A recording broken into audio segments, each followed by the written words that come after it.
My brothers and sisters, Shaitan's job is to lead us astray. Every day, almost every moment of the day, he is trying to hatch a plan how to deviate us.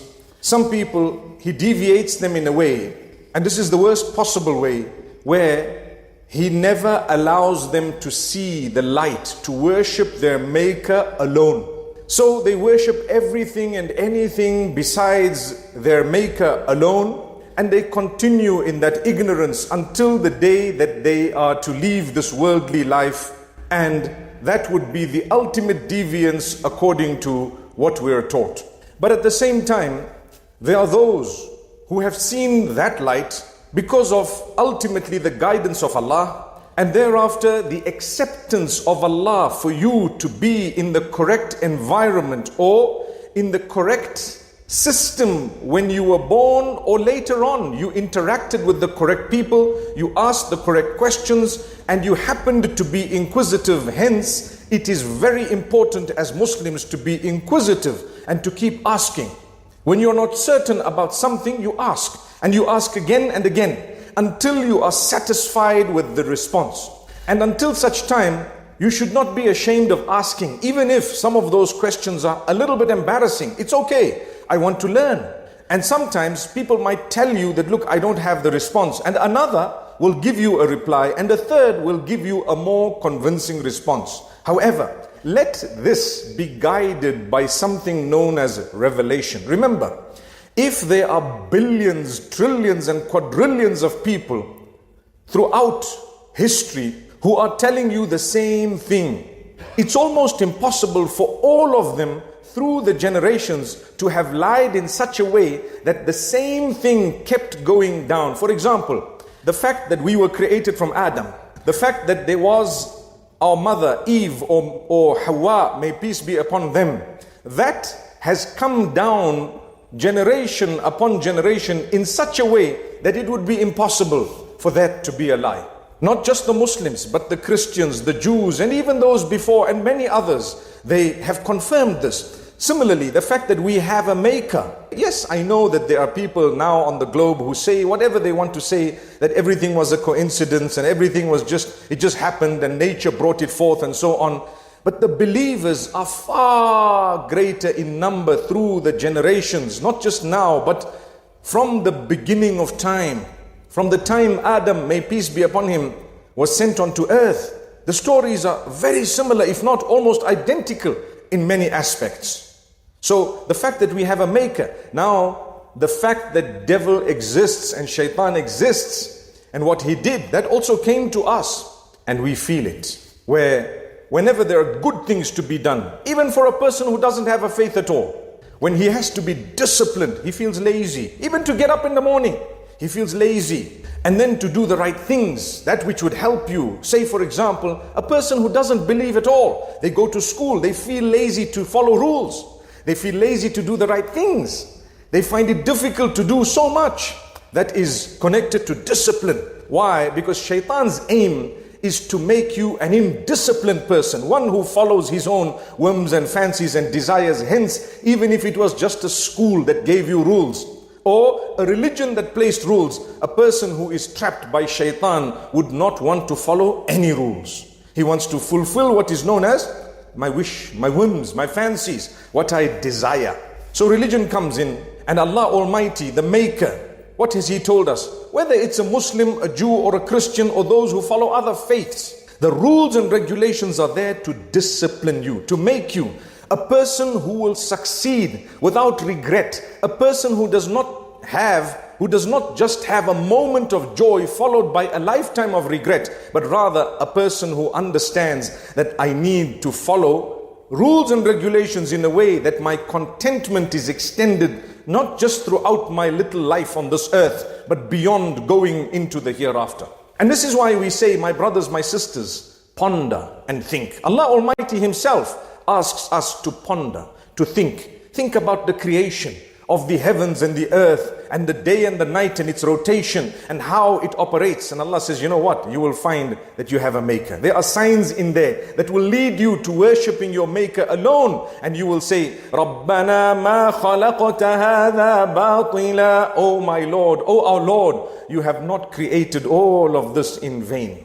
We were to be hit by a cyclone early morning or today and tomorrow. And mashallah, we're all praying, we're all making dua, we're all asking Allah subhanahu wa ta'ala, and we still ask for goodness and so on. And yes, it has hit land as we speak, but take a look at the weather outside right now. What does it look like?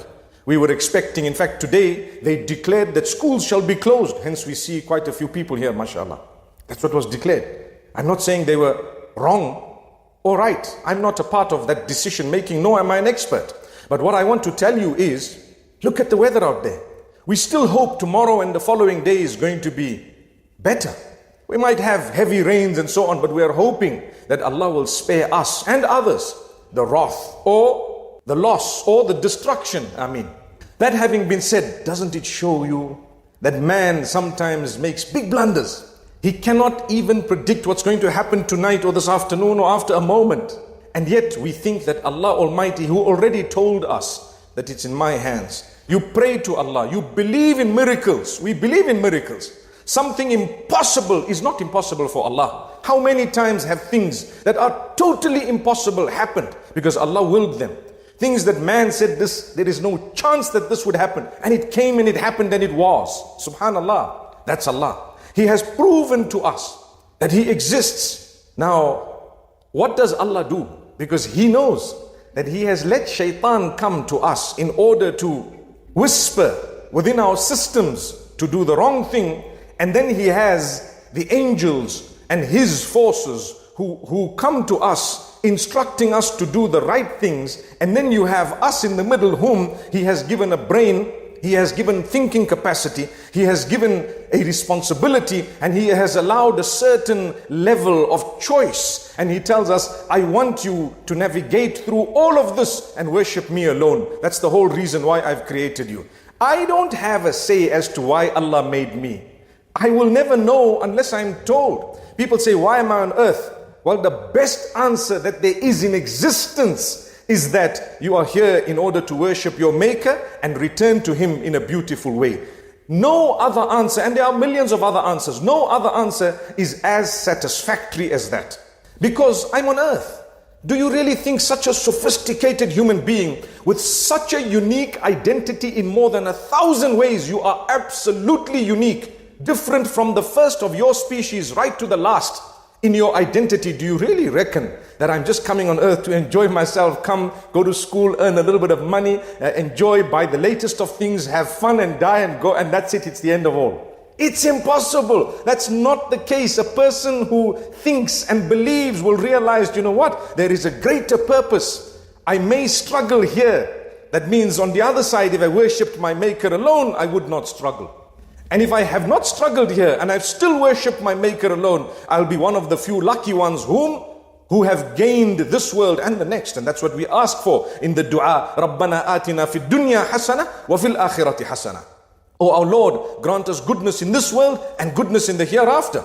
But you need to know, Allah's divine plan is He has the forces of evil, the forces of goodness, and you, O man, in the center there. And He's given you the tools to navigate through the two. And He says, I want you with all of this around you to still navigate through it in the way that you worship me alone. Come back to me and I'll tell you where you have succeeded and where you failed. May Allah grant us success. So in the interim, what does He do? Less than 30 days from now, we have the month of Ramadan. What is it?